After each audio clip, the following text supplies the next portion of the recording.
Have you or a loved one ever been diagnosed with a chronic condition without knowing what to do?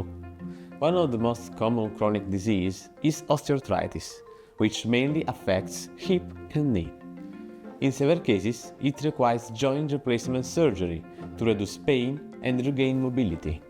It has been proven that an active lifestyle and regular physical activity amplify the positive effect of surgical treatments.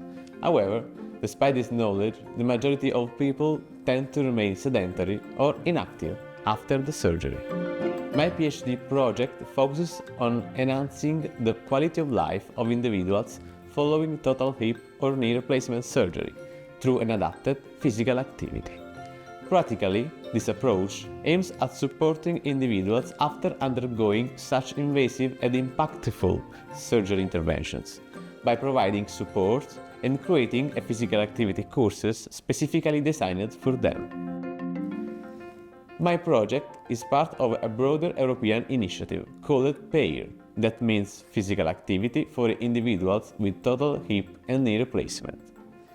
This collaborative effort aims at raising awareness about the importance of physical activity among healthcare professionals and patients themselves, providing information and promotional initiatives. In the future, we should prioritize meeting the needs of people with osteoarthritis. Physical activity should be the key. Remember, to your overall health, each moment counts.